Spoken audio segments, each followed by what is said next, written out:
Donc cette semaine, le bingo, on continue notre bingo des 4C, Et une oui, histoire qui se passe dans le futur. ouais, moi je sens que là ça devient compliqué le bingo. C'est dur à C'est suivre. Moi, compliqué sur la honnêtement, j'ai longueur. passé les thèmes les plus compliqués. Tu parlais pas de trucs dégueux, hein. Non, ça va. Non, non, Ça devrait aller.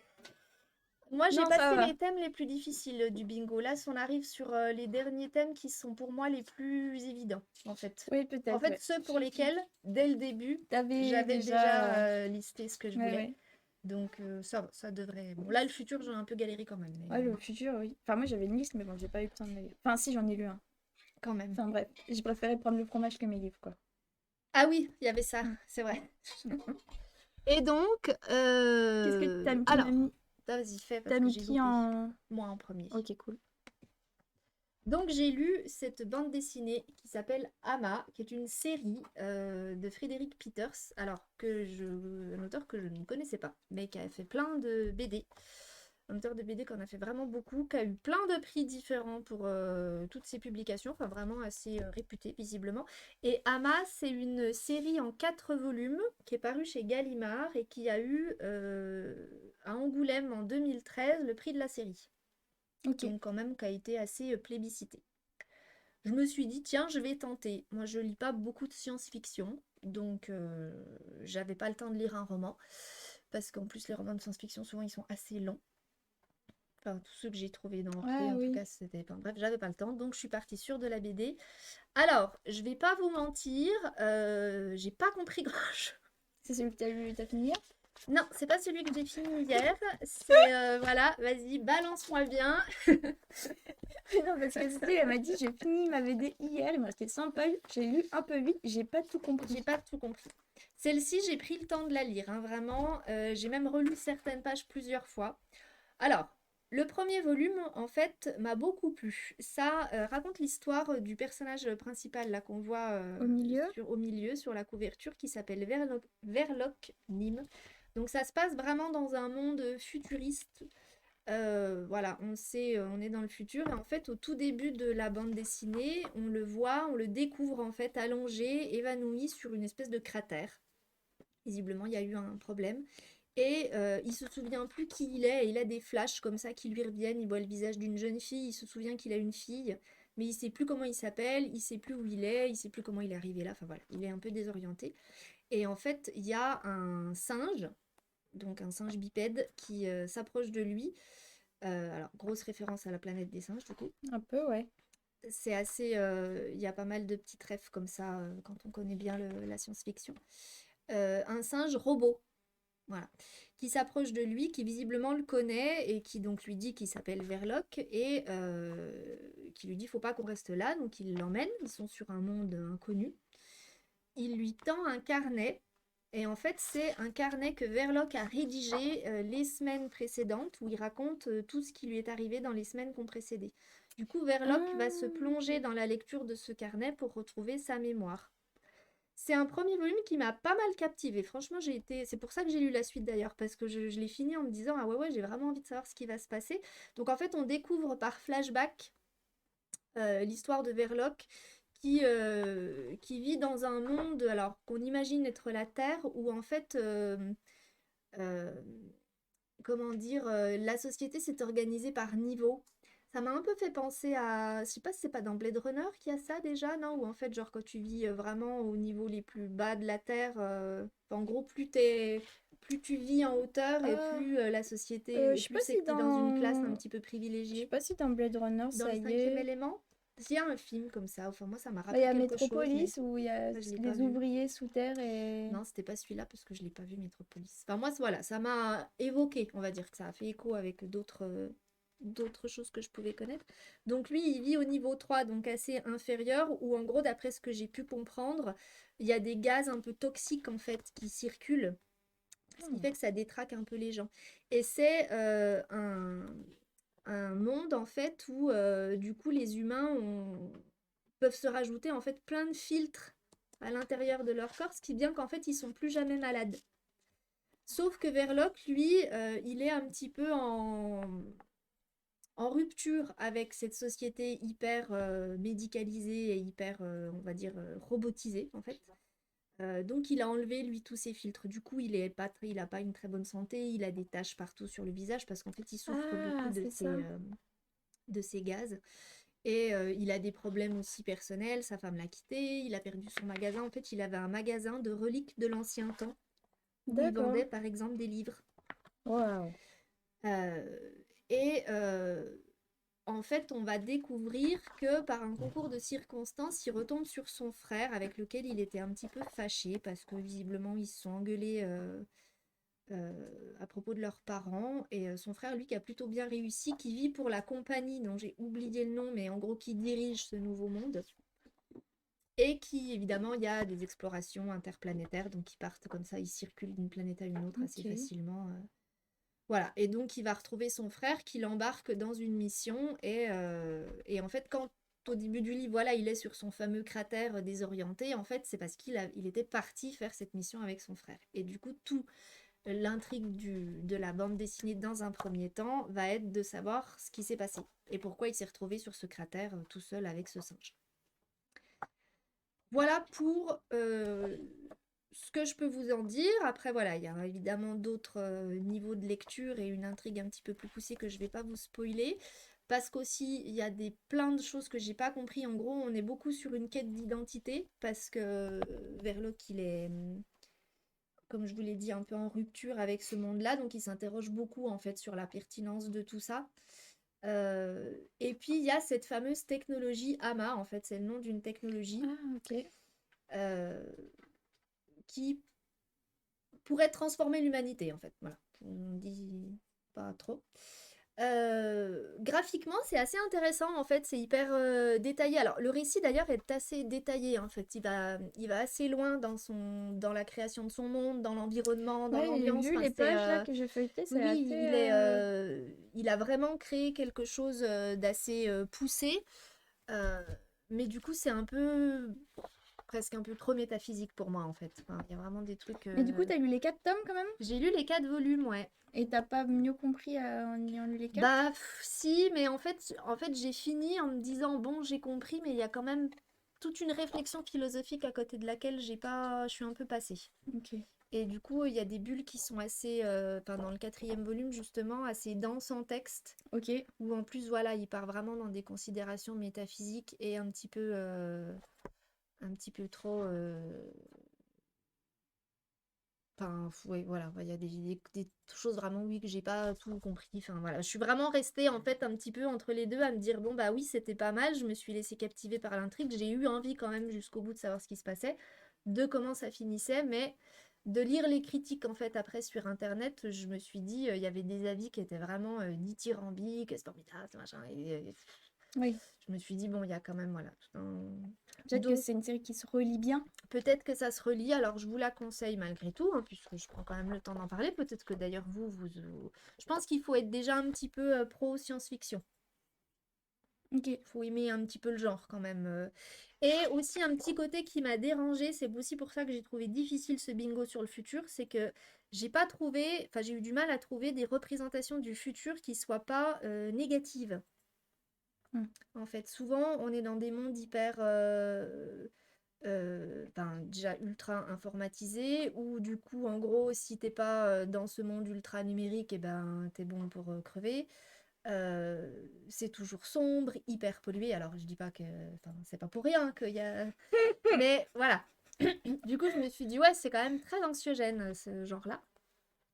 Et ça m'a rappelé en fait quelque chose quand je cherchais ça, c'est que dans la BD que j'ai lue par Toutatis, je sais pas si tu te souviens Ah bah je l'ai lu, oui. de pas la, enfin, la même série des aventures de Lapino, il y en a une Ah. qui s'appelle l'Apocalypse joyeuse. Ah, ok. Et en fait, dans cette BD, il y a un des personnages qui est militante justement écologiste. Et en fait, leur cheval de bataille, c'est de demander aux gens, aux lobbies, tout ça, de proposer des visions positives du futur, parce qu'elle dit en fait, à force de dire aux gens que le futur, ça va être horrible et pollué et Ah oui. noir et sombre, et bah du coup, ils y croient. Et en fait, ils font rien pour que ça aille mieux, parce qu'on leur dit tellement que de toute manière, ce sera Ah oui. pourri, il se résolve à ça, quoi. Donc elle dit, il faudrait prendre le contre-pied et en fait dire aux gens que le futur, ça peut être super, ça peut être vachement bien, on peut encore changer les choses pour justement les Mm. mobiliser dans une dynamique positive. Et du coup, je me suis dit, mais oui, en fait, c'est vrai qu'à force de dire aux gens que tout va mal, au bout d'un moment, tu y crois. Et donc, c'est pour ça que je me suis dit, ce serait bien de pouvoir trouver des BD où c'est pas la grosse loose. Bon, là, clairement, c'est quand même un peu la grosse loose. Ok. Voilà. Mais bien, voilà. Donc, Ama de Frédéric Peters. Après, les dessins sont hyper sympas. Son univers est. Enfin, on le voit pas trop dans le tome 1, mais dans les tomes 3 et 4, du coup, ils sont sur cet autre monde et il y a toute une végétation qui s'est créée. Et du coup, il est allé vraiment loin dans le détail en fait. Il a vraiment fait des planches entières où il a eu. Enfin, il y a un imaginaire qui est Ok. assez fou en fait.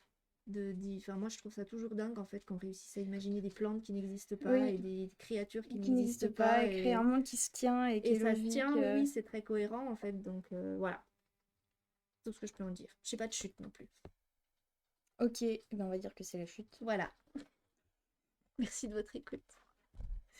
À toi. Ah oui, ok. Alors moi du coup j'ai lu Fréquence Oregon qui est donc un roman ado paru chez Sarbacane dans la collection Exprime, écrit par Loïc Lepalec.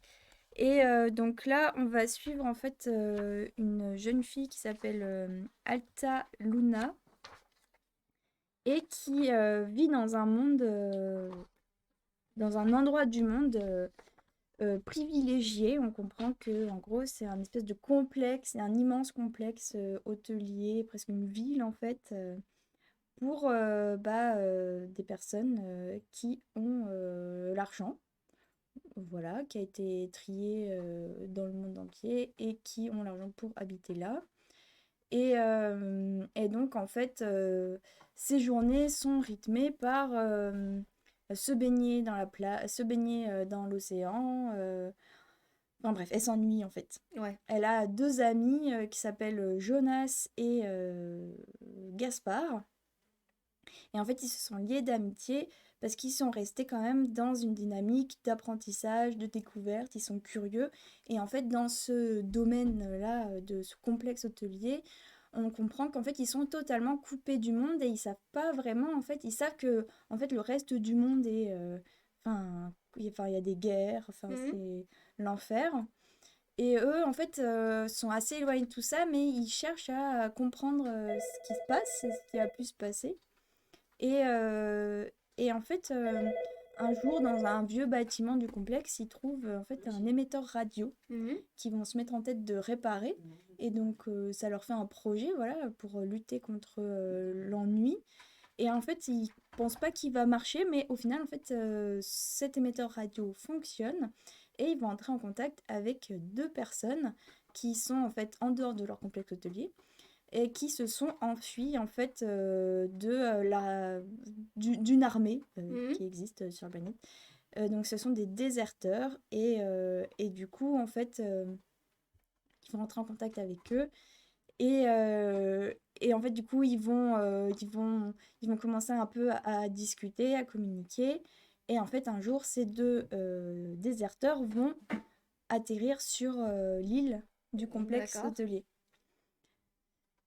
Mais ça, c'est tout le début. En fait, alors j'ai beaucoup aimé hein, le roman. Je regarde juste, la mise en place est assez longue. En fait, au final, c'est un road trip Ouais. parce que à partir du moment où ils vont rencontrer ces déserteurs, qu'on comprend que bien sûr les déserteurs ne peuvent pas rester sur l'île parce que en plus c'est des gens, déjà c'est deux personnes noires, enfin, du coup racisme à fond, ils n'ont pas l'argent, enfin, ils vont se faire renvoyer sur le bateau là où ils trimaient comme des dingues. Et donc en fait, pour leur éviter ça, Alta, Luna, Jonas et Gaspard vont les aider en fait à s'échapper et eux-mêmes même en fait vont quitter ce complexe D'accord. hôtelier et ils vont partir en fait vers l'Oregon parce qu'il s'avère qu'en fait les deux déserteurs s'appellent Ulysse et Cassiopée Oui. et en fait eux ils captent un signal radio du capitaine Green, Oui. fabuleux accent anglais Great. qui, voilà, qui promet en fait Capitaine Vert. un lieu de Une paix oasis. en fait en Oregon. Et donc Ok. du coup en fait toute cette petite bande en fait va partir donc d'abord en avion et bien sûr l'avion va se crasher et donc ils vont finir la route à pied ou en véhicule. Enfin bref, je vous raconte pas tout. Et donc voilà, donc du coup, donc c'est un road trip dans un monde, bah vraiment le monde qui va pas quoi. Il y a plus de végétation, tout est désertique, les gens ont été complètement, enfin la population a été complètement laissée seule. Les gouvernements sont allés se réfugier pour sauver leur peau. Mm. Les gens les plus riches continuent de spéculer pour avoir toujours plus d'argent. Enfin, du coup, oui, bah, c'est pas très. Mm. Mais en même temps, enfin voilà quoi. Oui, bah, c'est le reflet de ce qu'on se prépare, quoi. C'est ça. Mais en même temps, cette bande de d'ados là est très attachante en fait, même s'ils viennent d'horizons très éloignés, parce que quand même à la base on peut se dire que les trois ados qui viennent du complexe hôtelier, enfin ils s'ennuient, mais bon ça va quoi, Oui, c'est un vu peu une cage l'état dorée, du quoi. monde, Mm. bon. Mais en Ça pourrait fait, être pire, on va dire. c'est ça, ils sont pas pédants et en plus ce sont des personnages qui ont conscience en fait d'avoir été privilégiés. D'accord. Mm. Donc du coup, ce qui est super agréable en fait quand tu lis, ils assument de pas savoir ce qui se passe. Enfin, Il n'y a pas d'arrogance, il n'y a quoi. pas du tout Mm. d'arrogance. Ils sont très humbles. Enfin, et en plus tous ces personnages se complètent très bien. Et puis bon bah road trip, donc du coup ils vont rencontrer des personnages bienveillants ou des personnages pas du tout bienveillants. Et du coup voilà, ils vont rencontrer plein de personnes différentes qui vont nous faire découvrir ce monde dans lequel ils évoluent et jusqu'à du coup la chute en fait. Et pour le coup, c'est un roman qui, moi je trouve, se termine bien en fait. D'accord. Ouais. Il y a aussi des robots, et alors j'ai trouvé vraiment trop intéressant.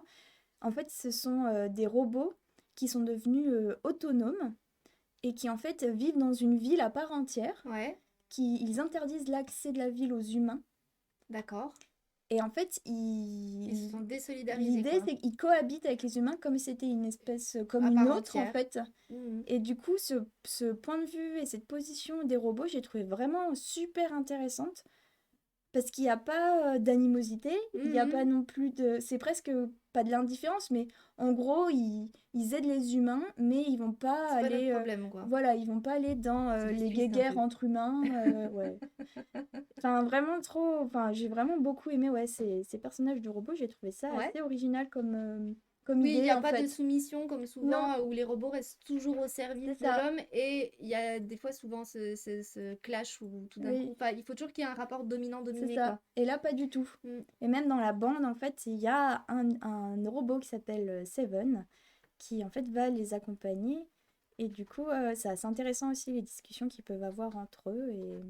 Et voilà, donc voilà, c'est un roman qui se lit alors très facilement, qui fait 240 pages. Ok.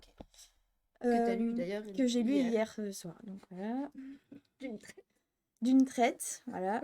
Donc 2h30 pour le lire. Ah, quand même, ça va. Euh, Vite. donc voilà, qu'est-ce que je voulais dire? Non, c'était vraiment, ouais, non, je suis contente De l'avoir de lu. l'avoir lu. Et puis voilà, les robots, les road trips, j'aime bien. Et puis cette fin, en fait, T'as au bien aimé. final, j'ai bien aimé, ouais. Ok. Voilà. Bon. Tu me la diras en off après parce que je pense que j'aurai pas le temps de le lire. Mais Ah, ok, je serais d'accord. curieuse de savoir. Bah moi, je m'en doutais. En fait, à un moment, mince, un moment, je me suis dit, bon, Ouais. ça, si ça ressemble pas à un truc que j'ai déjà vu quelque part, alors Ah oui. peut-être que je vais vraiment être scotchée. Mais non, en fait, du coup, je m'en doutais. Mais par contre, après, à la fin, vraiment, comment ça se termine, ça, j'ai trouvé vraiment chouette. Et pour le coup, un beau message d'espoir aussi. Parce que Comme quoi c'est possible. tous les gens, tous les humains ne sont pas des raclures de bidet. Voilà. Il y a des gens quand même bien. Oui. Et heureusement. Non, c'est beau. Parce que sinon, on serait bien dans la merde. Non, mais c'est clair. Oui, oui. Non, mais c'est des fois, c'est vrai que la science-fiction, des fois, ça, ce travers-là, moi, je trouve, où tout est vraiment sombre. Et même quand t'as deux, trois personnes qui essayent, justement, voilà, qui dénotent un peu parce qu'ils sont ils apportent un message d'espoir, bah, souvent, ils se font, malgré tout, manger par le système et Ouais. c'est ce que je reproche un Et peu bien des là, fois, non, ouais. les personnages restent assez loyaux envers leurs convictions, même les trois, du coup, ados, là, qui, du coup, quittent vraiment leur havre de paix, quoi. Et ils auraient très bien pu y rester et s'en foutre, en fait, tu restes... Bah non, en fait, ils restent là-dessus, et même si parfois il y a des doutes, bah en fait, ils restent sur ce truc que c'est pas juste, en fait, ce qui se passe. Que, bah en fait, c'est des êtres humains qui meurent pour des grands groupes, quoi. Mmh. Enfin, pour des gens qui n'ont rien à foutre d'eux. Voilà, c'est bien dit.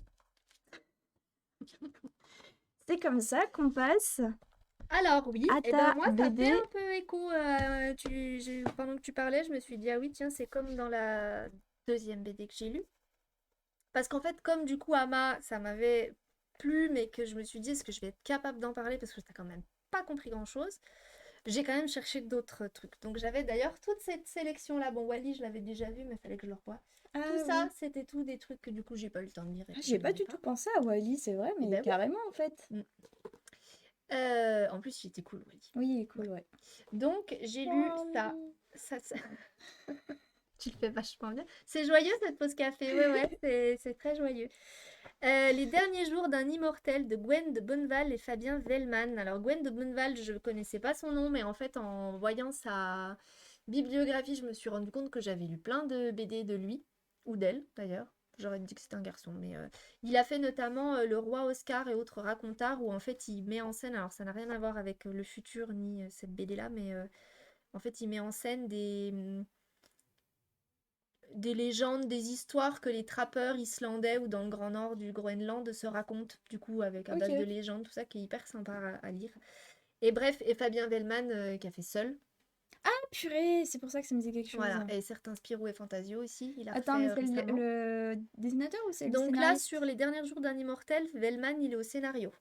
Ah bah ça se trouve c'est le scénariste de Seul aussi alors peut-être non? Mais non, parce que Seul, il l'a pas fait tout seul. En tout cas, il est au scénario, c'est sûr.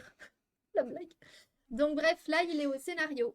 Et les dessins sont de Gwen de Bonneval. Alors, le premier truc qui m'a beaucoup plu dans cette bande dessinée de science-fiction, c'est qu'on n'est pas du tout comme dans Ama. On est sur un dessin très épuré. Voilà, c'est en noir et blanc.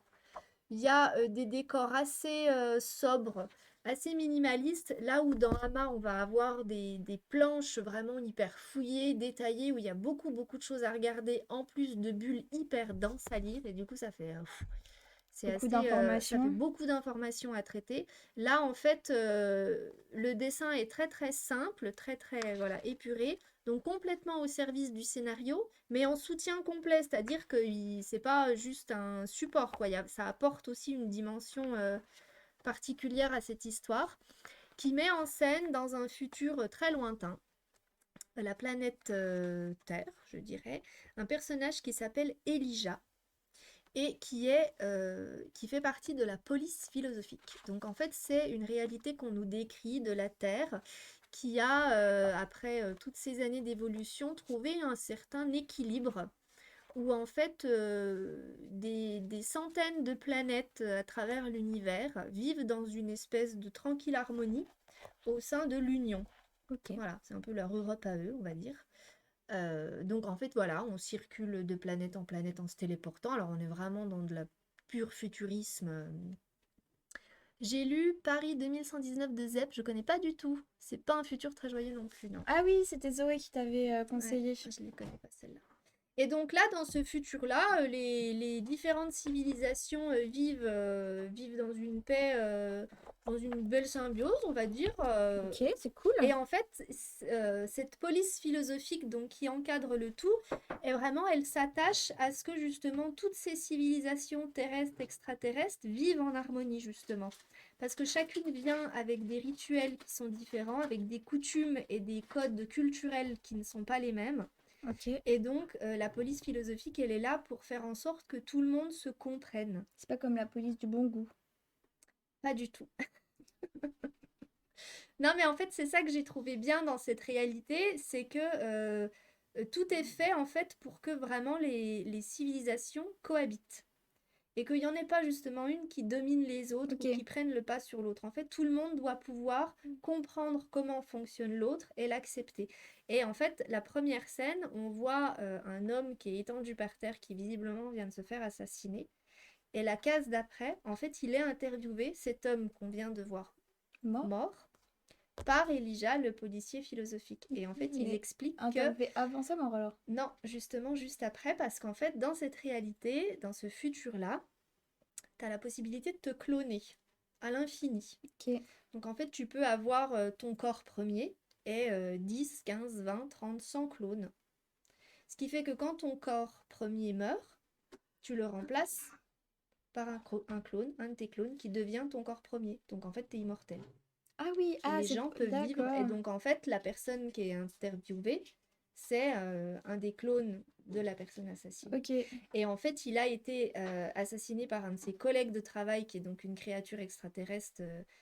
Euh, et en fait, voilà, c'est comme ça qu'on met en place l'intérêt de la police philosophique, c'est qu'en fait, cet extraterrestre qui a tué cet homme, lui, dans sa culture, les bousculades, en fait, c'est enfin, bousculer les gens et les frapper, c'est une manière de leur prouver qu'on est hyper copains avec eux, en fait.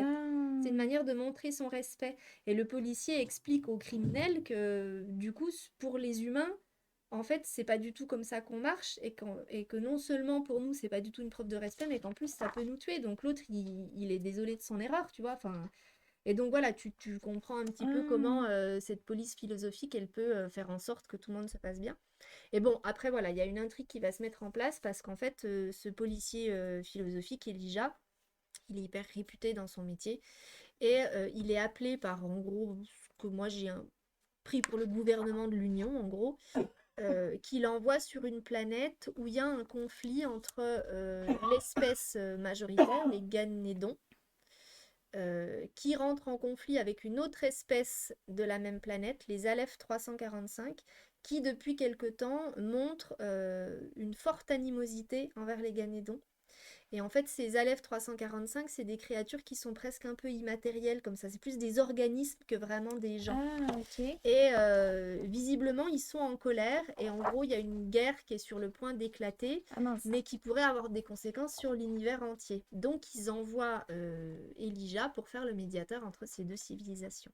Et en parallèle de ça, en fait, Elijah, il se rend compte qu'un de ses meilleurs copains, un jour qu'il va voir ce copain-là qu'il n'avait pas vu depuis longtemps, il va le voir et en fait il s'aperçoit que c'est plus le corps premier de son copain qui est là, c'est un de ses clones et en fait il découvre que le copain il s'est suicidé 1 an plus tôt Ah. et qu'il ne l'avait pas invité à son enterrement.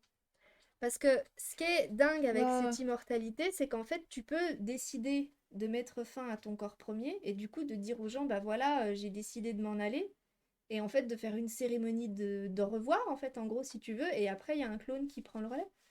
Donc ce que j'ai trouvé bien c'est que du coup ça interroge vachement sur en gros qu'est-ce qui fait qu'on est humain puisque comme tu peux ne jamais mourir Mm. et en fait tu te rends compte malgré tout qu'il y a quand même des êtres vivants qui quand même à un moment donné ressentent le besoin de s'en aller en fait. Donc qu'est-ce que c'est que l'immortalité? Et puis surtout qu'est-ce qui fait notre humanité?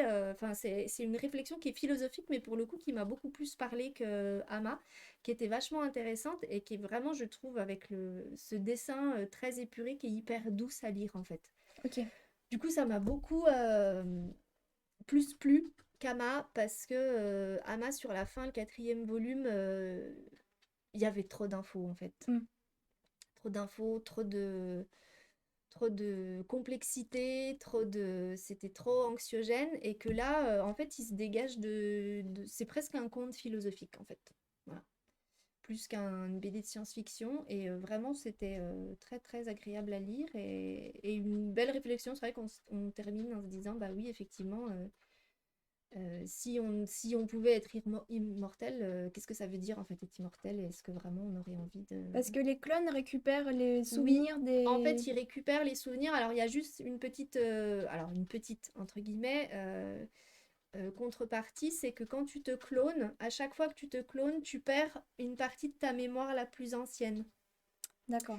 Et quand tu décèdes, ou même à un tout moment de ta vie, tu peux choisir de fusionner des clones, de te refusionner avec un de tes clones, ou de fusionner des clones entre eux. Mais en fait, à chaque fois que tu fais ce genre de manipulation, il y a une partie de ta mémoire qui part tes D'accord. souvenirs les plus anciens, en fait.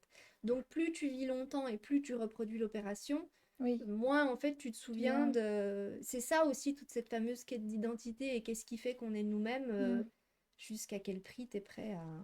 Oui, à quel moment T'es le, plus toi, en le fait. plus ouais, le toi du Voilà, premier. exactement. Mm. Jusqu'où t'es toi. Non, mais c'est... Voilà. C'est assez... C'était intelligent, en fait, j'ai trouvé. Ok. Voilà. J'aime bien, en général, Fabien Wellman. Je trouve il a de l'imagination dans ses scénarios. Voilà. Donc, Les Derniers Jours d'un Immortel, c'est aux éditions Futuropolis, qui souvent font d'ailleurs des bons romans graphiques. Donc, voilà, c'est tout ce que j'ai à vous dire. Ok, non, mais c'est vrai que quand tu parlais toutes les espèces qui cohabitent et qui... Oui, Bah, il y a ça aussi dans Fréquence Oregon, oui, cette ben, je crois que tu l'as volonté en dit, fait voilà, à un moment donné, ça m'a de fait écho, ouais. cohabiter. Bah, il y a les robots qui sont Oui, c'est déjà les ça, quand tu premiers, disais ils cohabitent c'est sans ça. animosité. Bah là, c'est Et en vraiment fait, ça, il y a en fait. Il vraiment, n'y a pas de problème, quoi. c'est ça, il y a vraiment cet objectif-là au final de revenir à quelque chose de respectueux en fait, de pas se considérer Exactement, de comme... se comprendre. c'est ça, et de Ouais, pas se considérer l'espèce humaine comme l'espèce tout à fait. Et bah là, c'était dominante. pas du tout ça. En fait, ils n'essayent pas du tout de dire c'est nous les plus forts. Ils Ouais, disent c'est ça. nous, on fonctionne comme ça, vous pas. Et ben, on va essayer de trouver un terrain d'entente. L'idée, c'est que chacun y trouve son compte, en fait. Voilà. Et non, vraiment une réflexion assez apaisée. Moi, enfin, vraiment, je l'ai trouvé très, très agréable. Et pour le coup, voilà, qui se lit assez rapidement. Ok, en attendant que le repas cuise, par exemple.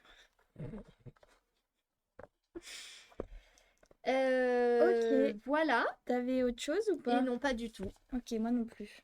Voilà, voilà. Et donc, en intro, on avait choisi un film qui s'appelle Moon. Ah, mais ça, lui, tu l'as vu par contre. Moon, je l'ai vu, il est juste ici. Parce qu'en fait, à la base, pour tout vous dire, je voulais vous en parler. Et puis, quand je cherchais le générique de début, je me suis dit, ah tiens, je vais mettre Moon. Du coup, je vais pas en parler.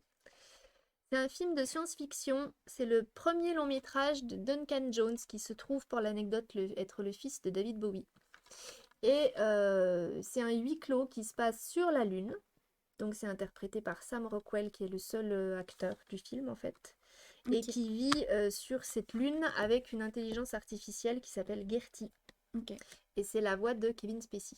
Ah. Voilà. Et donc ça rappelle un petit peu comme ça l'Odyssée 2001, 2001. l'Odyssée de l'espace. Ouais. Sauf que l'intelligence artificielle est beaucoup plus sympa.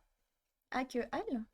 Ouais, vous trouvez Al vraiment rigolo? Non, non, parce qu'elle communique, elle a sur son petit écran, elle met des smileys, tout ça. Enfin, D'accord. non, elle est un petit peu plus, Oui. Al, il avait juste un œil, quoi. Oui, voilà.